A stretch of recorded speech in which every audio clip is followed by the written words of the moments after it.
do not come down Whatcom Road from the top of the mountain. You're not going to be able to get out to the highway or transit westbound on Old Yale Road.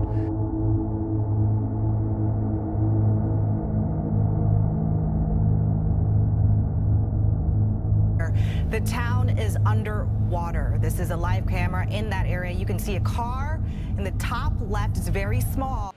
Hey Fire Fam, it's Lucy, your host, and I've got Bo here with me. That's why this blind is open, because Bo likes to look out this window at my mom's. We're at my mom's, and I don't have my microphones, but I wanted to film because I just have a lot to share about what went on this weekend with the Sumas Prairie floods and how it affected me and everything I went through. So this past weekend was, to describe it in a few words, was stressful, I guess, unpredictable, and there was a little bit of PTSD there from the 2021 floods that I experienced, and it was just a little bit chaotic, to say the least. And yeah, the main thing that I experienced was, I feel like a little bit of like obviously anxiety and stress, but like irritable. Like I was like annoyed at this happening again. So we'll talk about it and what happened. So a few things were going on for me. So that weekend, on the Saturday, I was supposed to do a market for my business, and the Thursday the Thursday before the market, so like 2 days before, was the day that my dog Bo and we left Sumas Prairie and we went up to my mom's. But that day we also spent hours just moving all of our furniture up, like upstairs to higher ground, and then we spent a lot of time moving vehicles to like my mom's or just to higher ground in Sumas Prairie. And yeah, we did a lot of work that day that I think is the reason why I was like annoyed and irritable, because I'm thinking, oh, like if it's gonna flood, then of course I want to move this stuff. But then part of me is like, you know, not that I wanted it to flood at all, but like, you know, you're moving all this, you're doing all this work, you're taking away from work that could have actually been done and like for our businesses, and that was just like kind of a waste of time and unnecessary stress and strain that we had to put on our businesses and on us, that I think goes unnoticed a lot of the times. Like I don't think the government is realizing what they're doing, and the city realizes that what we have to do when we get these flood evacuation alerts. So it's really frustrating living out there and not knowing if your valuables are going to be okay or not. So I don't know. I guess it's also a choice to live there, but Canada does rely on Sumas Prairie to provide a lot of its food, and Canada's one of the most productive farmlands in Canada. So I don't really see why it's a choice. Like we're there to help serve the community and Canada. So the government should be recognizing that and making the safety and comfort of our homes a priority. Whereas I feel like we almost feel like we're a burden to society in a way. That's how we're made to feel. But yeah, I would say that Thursday, back to the whole market thing, I just got a little sidetracked there. Back to the market, I left Sumas on Thursday. Luckily, I left like a half an hour before the highway closed. Otherwise, I wouldn't have been able to get back to Abbotsford, where my mom lives. The only other way back into Abbotsford is down the number 7, and on that, I think the Friday, the following day, it was about a 3 or 4 hour drive. And to me, like, I didn't have my coffee bar with me, and I didn't have a lot of the things that I would have needed for a market, because I was just trying to get out of the Sumas flats in case it flooded, because I didn't want to get stuck out there. Due to my experience that we had in 2021, where we did get evacuated and our whole house did flood, like 3.5 feet of water or more was in our house, and we lost everything, and we were stuck in Chilliwack for about 2 days, and the number 7 was closed too, so we couldn't even get to Abbotsford if we wanted to. The only way that we could have gotten there was by a helicopter or a plane. And that was not fun. It was scary because we didn't know, we couldn't stay anywhere that we knew of. There was no hotels available because of the high demand of people that got removed from their homes and evacuated. And yeah, there was just like they were running out of resources. The stores were like running low on like everything. The shelves were empty. It was insane. And gas, that was the day I remember hearing on the radio, luckily, that the number 7 had opened. This was 2 days after we were in Chilliwack, and I was so thankful to hear that the number 7 opened because we were just like getting low on fuel because that's what we were using to live in was our vehicle. And everywhere like around us, all the gas stations were starting to run out of gas. So that started scaring me because it's winter, it's cold. It's not winter, it was like late fall, it's getting cold, and we needed somewhere to stay, to sleep. So it was kind of scary, and I didn't want to be stuck in that situation. So I left and I went to my mom's this time around, just as a precautionary, and I brought with me the flowers that I was going to bring to the market, and I brought with me one of my espresso machines and some coffee and some of the syrups, just in case that I thought maybe I could make it to the market. But I couldn't because I couldn't do the market without my main coffee bar. And that's like the one with the sink and it has everything in it. It's like Fraser Health certified and all that stuff. So I couldn't go there without that really. And the only way for me to get that would have been to drive down the number 7. I don't know for how long.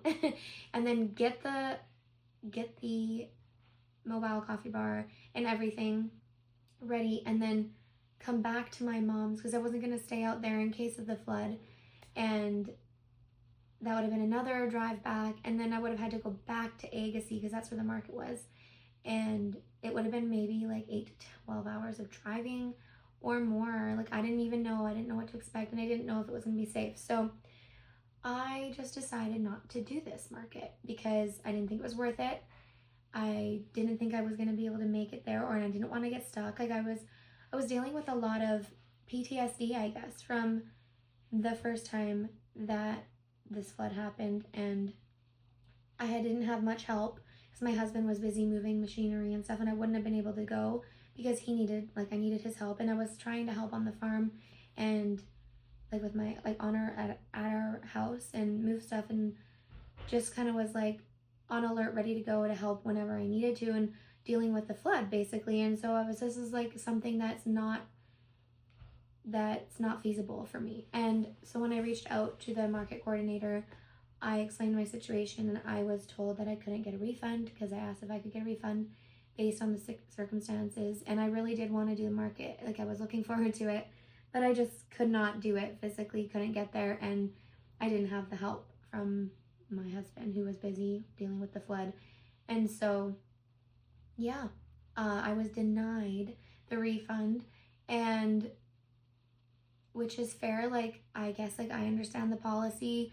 Like as a market coordinator myself, I personally probably would have refunded due to the situation and due to the fact that we were in a state of emergency, and considering the person that's asking the refund is from Sumas, Prairie, like I would have refunded that person myself. But if that's that market's policy, then so be it. Yeah, I was a little disappointed, honestly, in the situation, but I get it. I get where they're coming from, so that's fair. But also, the next day, I still had these flowers sitting at my mom's, and I was kind of thinking, like, what can I do to get rid of these flowers or to sell them, or just so that they don't die and it's not just a total waste. And my brother had the idea to just make a post on one of the Facebook groups called Families of East Abbotsford and just say like, hey, I have these flowers, like explain the situation. We got them out of Sumas because we were on evacuation. We're at my mom's now. We're on high ground. Like the flowers are safe, and that I was supposed to do a market and I wasn't able to get my refund, so I still have these flowers. And I did that, and I was so shocked at the response I got. And I was just hoping to get rid of the one bucket of flowers I had, which was like, I could have maybe made like maybe 15 bud vases with them, 15, 20. And I ended up selling like, I think probably close to 400 bud vases, which was really nice and exciting. I think maybe even more. I didn't actually count how many bud vases I sold, but I know I had at least like 200 to 300 people reach out. And out of those orders, people were ordering around like 5 to 10 bud vases each. And some were ordering like 1 or 2, but most were ordering like 4 or 5 plus. And so that was really, really nice and just like surprising and like very, very kind of the community to do for me when I was dealing with such a crazy situation, I feel like. And I didn't expect that response, but it was super nice, and it was nice to hear people actually wanted to help support me in that situation that I was in. So I'm so appreciative and thankful that the community stepped forward and supported me in that. But yeah, it was a lot of work. So the Friday we posted it on social media, and that day within like 2 minutes I had texts coming in through my phone just like continuously. I couldn't even keep up with the amount of orders or like inquiries that I was getting, and I was getting them on Facebook Messenger as well and on Instagram. I had my mom, my brother, and myself. We were all working. I was kind of like the secretary dealing with all the orders, and then they were busy making bud vases, and then I would make coffees when people ordered coffees as well. So we were doing like the floral bud vase package bundle, and we had the deal that if you got that, then there was no delivery fee. And so I think that also sparked people's attention. And it was fun to do, but it was very overwhelming. I've never been so overwhelmed. Like, I'm a teacher, and I have run a couple different kinds of businesses within Little Log House Farms, and I've never been so overwhelmed. And yeah, I feel like there's just this like amount of pressure on you when you're getting all those texts and orders, and it's almost thrilling. But so, you know, when you write like an exam, or you're studying for an exam and then you go and you write it, or you're writing a long paper and you're doing it last minute, so you're working all day on it. That's how I felt at the end of the day. I felt like my brain was like fried, like it was done. I was good. I fell asleep very quick that night, and yeah, it was so fun though to see the response. And then also the following day we had more orders, and we still had people messaging us, and we were working, I guess, the Friday all day and then the Saturday, but it was a lot more controlled on Saturday, and we got into a groove, and so we kind of knew what to expect. And then Sunday as well, we had some orders too, and I ended up kind of dividing over 3 days. But what came of this was a response from the community that was really comforting and nice to hear. And it was more, I guess, the Augustin community that we were serving out of, that was wondering if we're going to be doing this on a continuous basis, and are we going to be here from now on. And so I kind of thought about it, and I thought, okay, well, considering the flood situation in Sumas, and I'm not really wanting to go there yet because the highway wasn't open, I kind of made the pivot of saying, okay, well, let's start a hub of our floral cafe in Augustin. And so we did, and we started it up this week. Actually, today, as I'm talking, this is our first day running the floral cafe out of Augustin.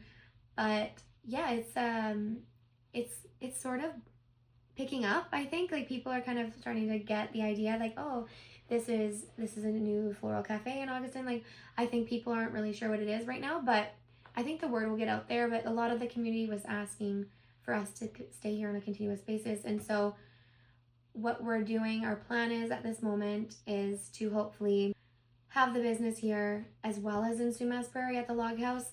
And during this season, when it's a little bit colder and the flood things happening out in Sumas, like all of the road closures and stuff, so it's like people aren't really wanting to go out there, I feel like. And so a lot of our clientele is from like town, like Abbotsford and Sumas Mountain. And so I figured, why not have a hub here and a hub out there that we can help serve the community in both parts of the Abbotsford. And so yeah, we're trying it out for the season, and we're gonna see how it goes. And then in the spring and summer, once it warms up, we'll make sure we're doing the floral cafe out of Sumas Prairie out of the log house in addition to the Augustin one if it goes well here. I'm really excited and I'm really looking forward to how it goes here. Beau sees a neighbor and he's starting to growl a dog. And I'm really excited to serve the Augustin community and Sumas Mountain. And we're also doing delivery out here. And so I think a lot of people are excited about that. We have a couple deliveries even today on our first day. So I'm just really thankful that people are supportive and want to support small businesses like mine. One other thing that was kind of a little bit different and exciting and thrilling and unexpected this past weekend was that CBC Radio called me and they wanted to do an interview of my business in regard to the flood in Sumas Prairie this time around and kind of my situation now compared to 2021. And so I said yes, and I did a pre-interview on the phone with them, which was really fun.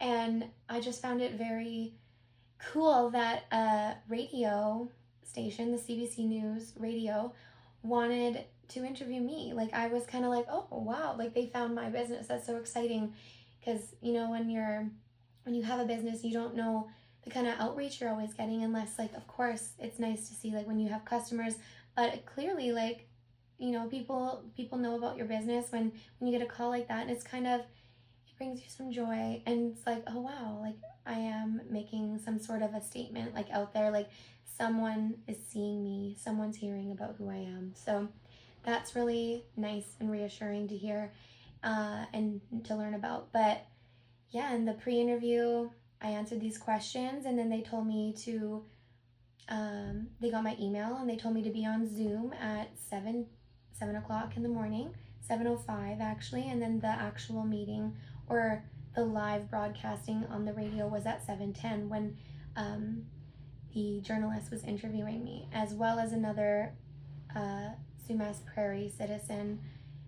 They were interviewing both of us at the same time. So both two businesses. So he was one business, I think he had a chicken farm, and mine was like the floral farm and from the log house. And so yeah, during the interview, it was kind of like I was a little bit nervous. And it's funny because, like, as a teacher, you're pretty comfortable talking, but I had never like talked on a radio before, so I didn't really know what to expect. So I think that part of things made me a little bit nervous, but I did my research and I made sure I knew what I was talking about, obviously. And yeah, I wonder if I'm able to link the thing onto YouTube, because it's a news station. You can't share it to social media, so I feel like I won't be able to on YouTube either. But 2 major floods over the past 4 years have taken their toll on residents of the Fraser Valley, and our next guests are 2 Sumas Prairie residents who lived through both floods. Lucy Rint is a florist at Little Log House Farms. Good morning to you, Lucy. Good morning. How are you? How do you both feel? I'll ask you first, Lucy. When you look at the upcoming weather forecast and see an atmospheric river is headed our way, what does that do to you?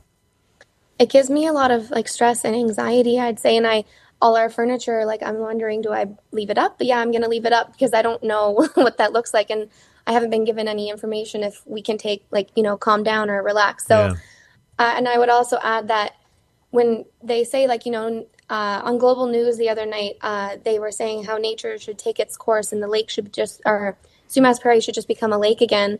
And that to me was just super insensitive to hear from someone who's gone, like all the farmers out here, who's gone through the flood in 2021 and now, and it's just kind of too soon to say something like that, I feel like, too. But also them saying that's a little bit insane, I'd say, as well, because like out here, it's not just going to become a lake. It's going to cost them a lot of money. There's high voltage power lines. There's the Trans Mountain pipeline going through, gas pipelines going through.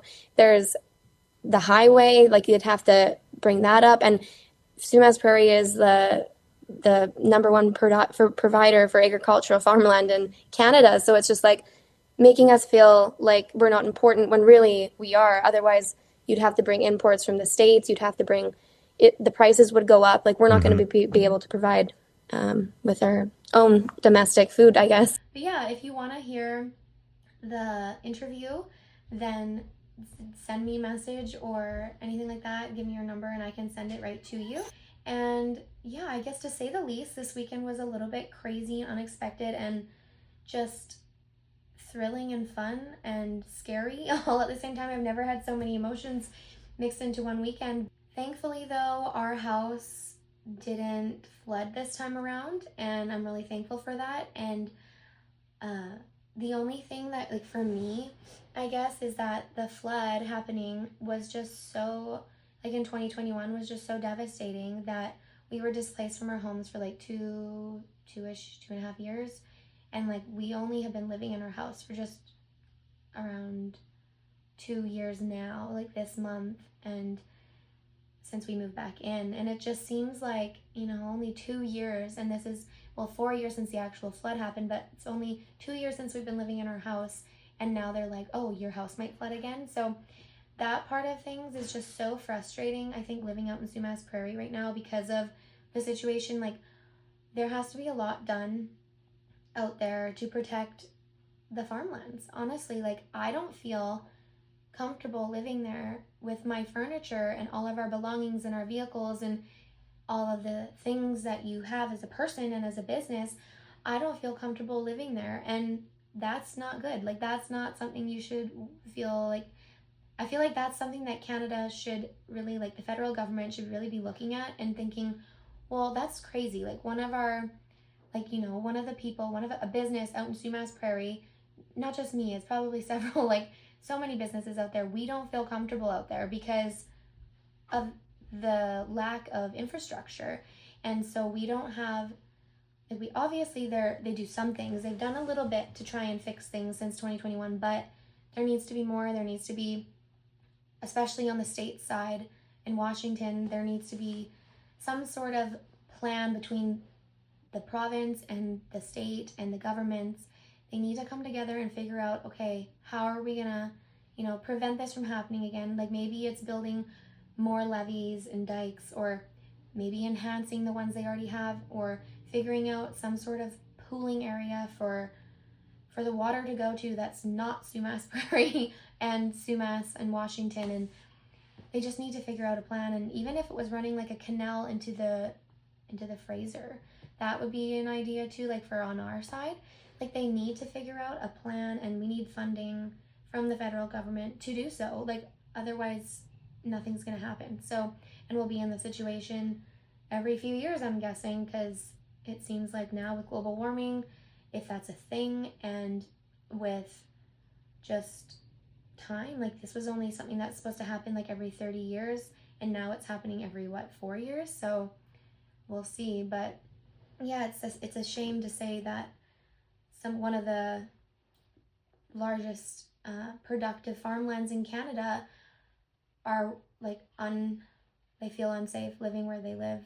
It's a shame, because the only thing that's going to happen is, I hear all these people like, oh, just turn it back into a lake. Like, you know, like, it's so insulting to hear that when, like, the farmers out there are providing a lot of domestic food for Canada, and it's as a resource for its citizens, and it's just like insulting to say, okay, we're just going to turn it into a lake. Well, what about, you know, what are you going to do for food? You're going to import it now from a different country, and then you have to raise the prices here, and people are already broke. And so it's just a whole thing. And then you're going to have to spend money on raising the highway. Like, I don't even know, like, they're going to have to, like, what about the pipelines and the gas line, the Trans Mountain pipeline? There's all these things involved. Like, I don't even think I'm naming over probably half of them that would be problems if this farmland turned into a lake again. So it's just really upsetting to hear, like, the news. Like, I saw it on Global News, like, oh, nature's running its course, let nature do its thing, like, let it turn into a lake. Well, it's not just going to turn into a lake. And yeah, that's just the frustrating part, and it just is insulting, I think, to the farmers out there and to all of the people who live there.